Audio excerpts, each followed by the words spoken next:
A voice stands out, a leader inspires, and a lawmaker makes a difference. From the chamber of debates to the heart of the communities, we celebrate the men and women shaping our democracy. Who is making impact? Who is driving change? Who is standing tall for the people?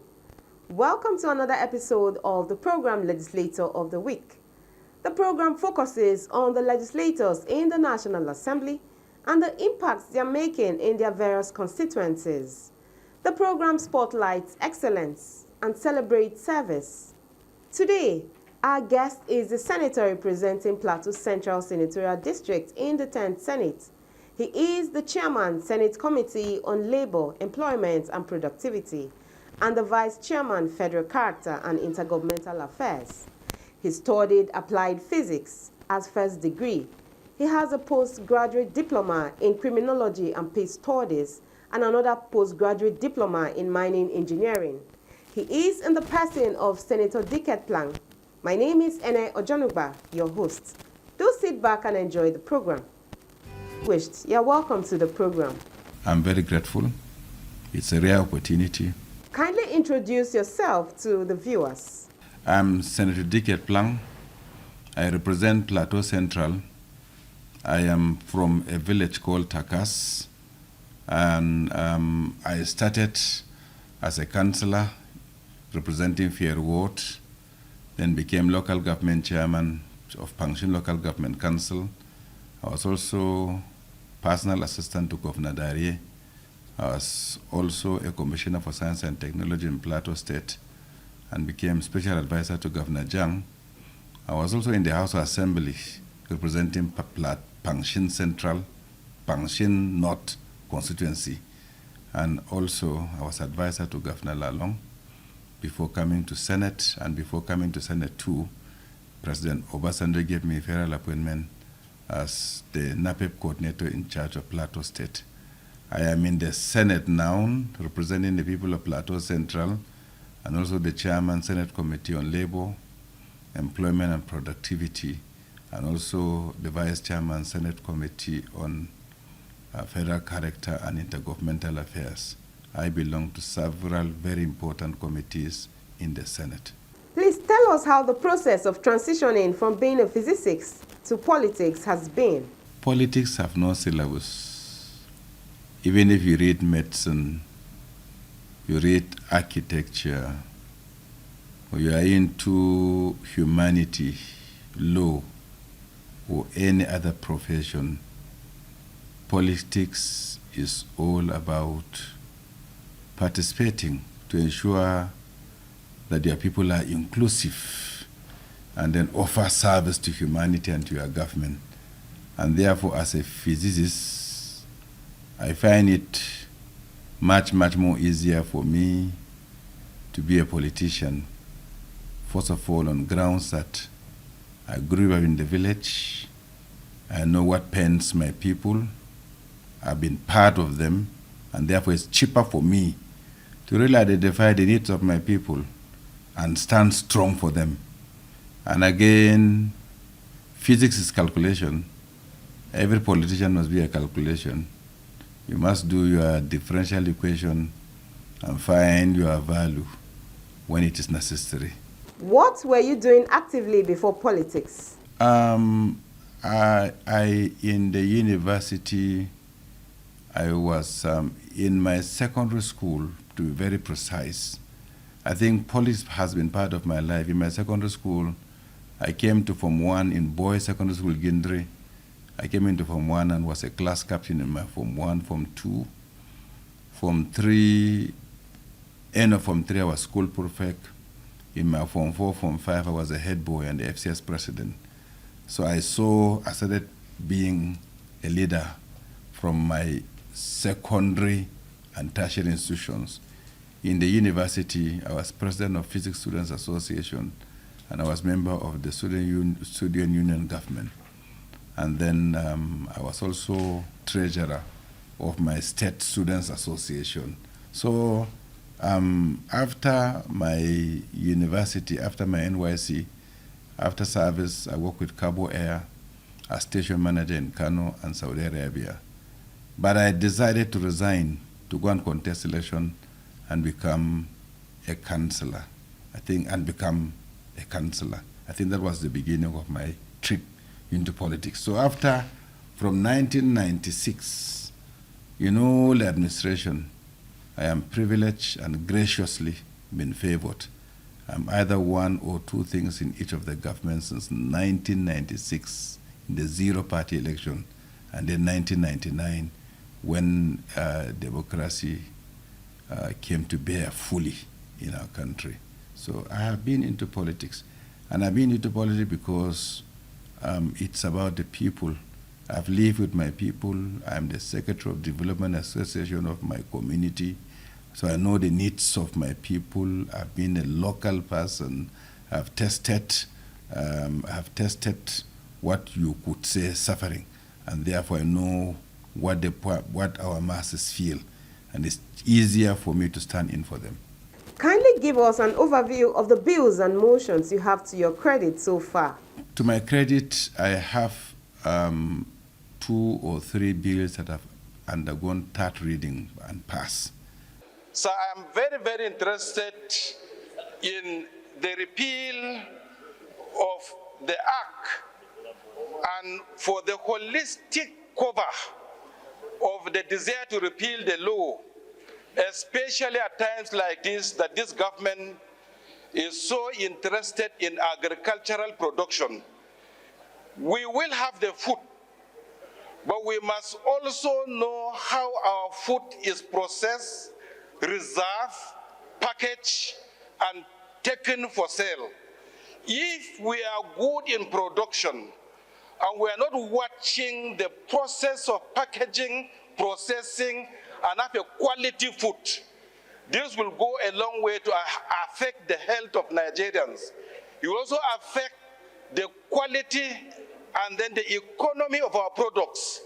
And therefore, I feel that this bill, the repeal of this act, is a very sensitive and needed repeal of the law. And therefore, this bill should be supported by all of us, so that at the end of the day, we will have good food.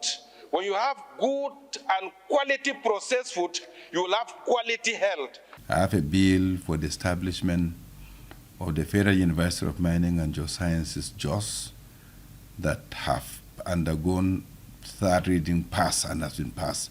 I also have a bill for the establishment of Federal Medical Center in Kanke, has undergone first, second, and third reading and pass.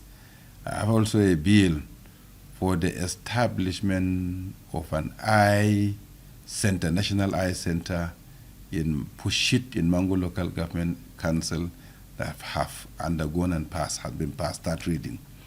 I have a bill too for the establishment of a Federal Institute for Water Management in Chip. That one has undergone first reading.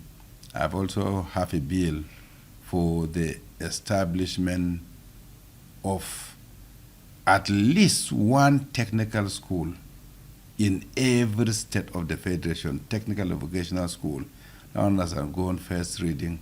I also have a bill for the establishment of a National Artificial Intelligence and Innovation Center in Jos. That one has undergone first reading. So these are the bills that I have. But to my credit, I have also taken very strong motions. And one of the most strongest motions, two of the most strongest motions I have had in the Senate was on the issue of security on the Plateau, several of them. But the most important, the one that suits me is my bill for the inclusion of the Akwanga Jos Gombe Road in Mr. President's legacy project, which was accepted, prayer was accepted, and Mr. President have changed it from mere dualization by the previous government to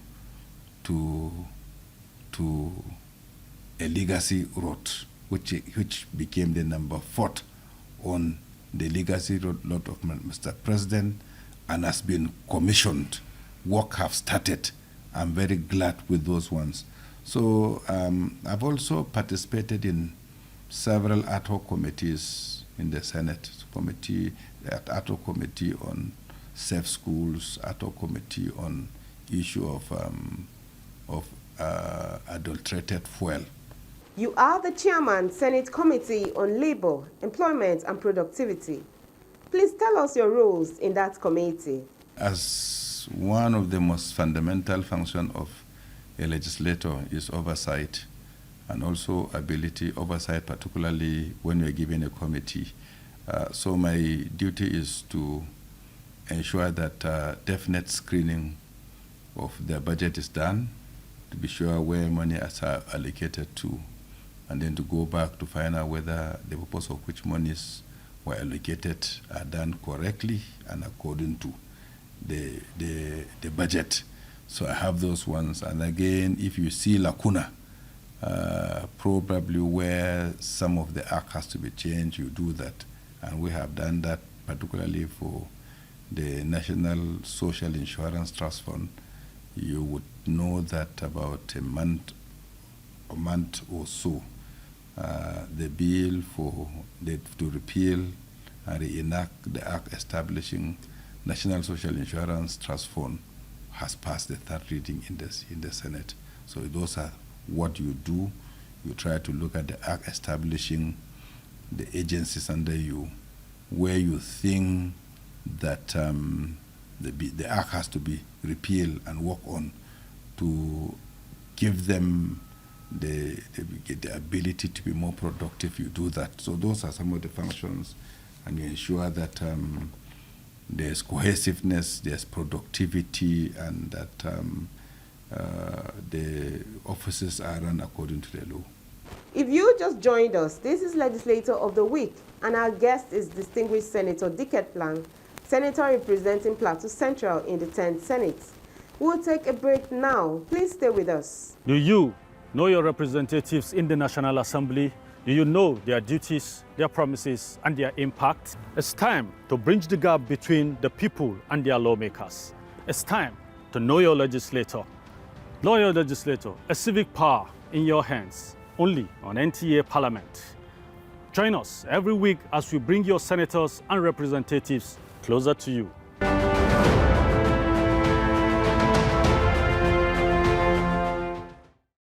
Welcome back, and thank you for staying with us. If you just joined us, this is Legislator of the Week, and our guest is Senator Diket Plang, Senator representing Plateau Central in the 10th Senate. Give us an overview of the empowerment programs and constituency projects you have done so far in your constituency.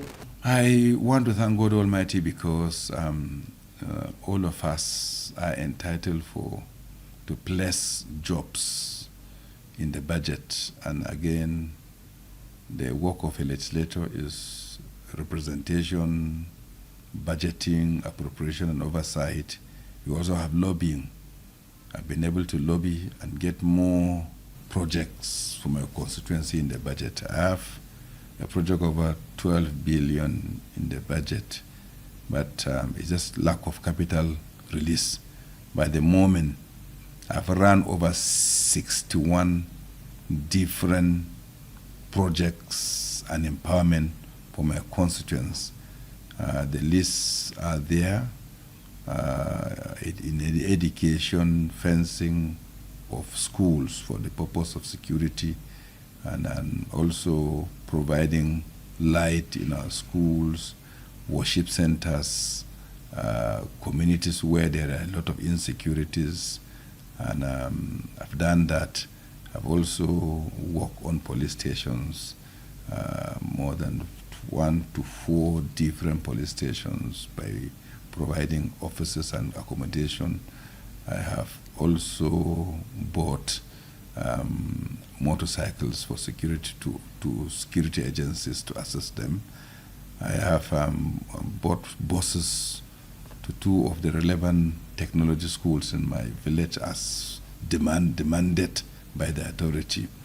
I have graded some roads. I have also provided boreholes severally, both motorized and hand pump boreholes. I have supplied fertilizer, I have supplied, I've given empowered widows and the aged with foods and grains.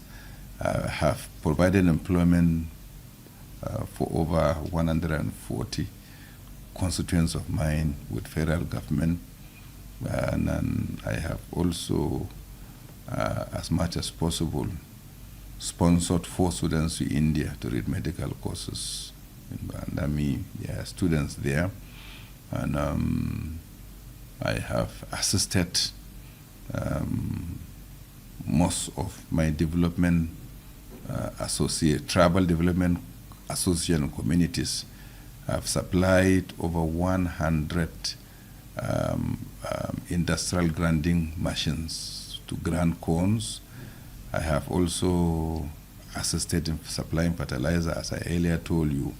And then also I've distributed over 300 pumping machines for irrigation farmers in my constituents. I've trained most of our youth on the usage of POS and supplied them with POS, got them registered and supplied them with POS. I've trained people on barbing and saloon and also gave them take-off in terms of saloon machines and barbing machines. I've done those ones. The lists are there, over 60 projects. I've assisted 2 affected communities as a result of crisis with food and money. And I think you will be able to see more, about over 61 projects. I've built clinics, I have renovated clinics, I've built classrooms where possible, I've built exam hall for secondary schools.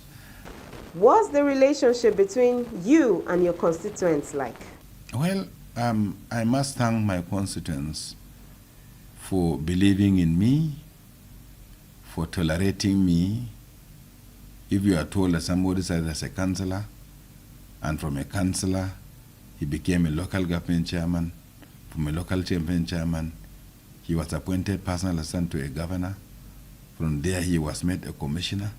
From commissioner, he went to House of Assembly, elected, and then appointed by another governor, then another governor appointed you again, and then you come to Senate.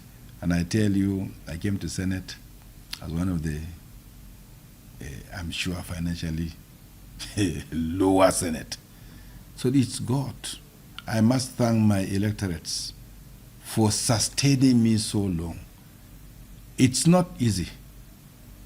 Most of these positions are people want it, but for them to always tolerate, appoint, or elect me, I believe that for the rest of my life, I will live with my people in or out of office. I deeply appreciate my people.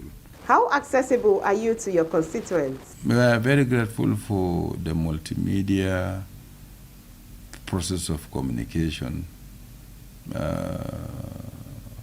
I belong to several of my community's WhatsApp groups, so communications are made there too. My aides are on ground in each of the local government that can be reached to.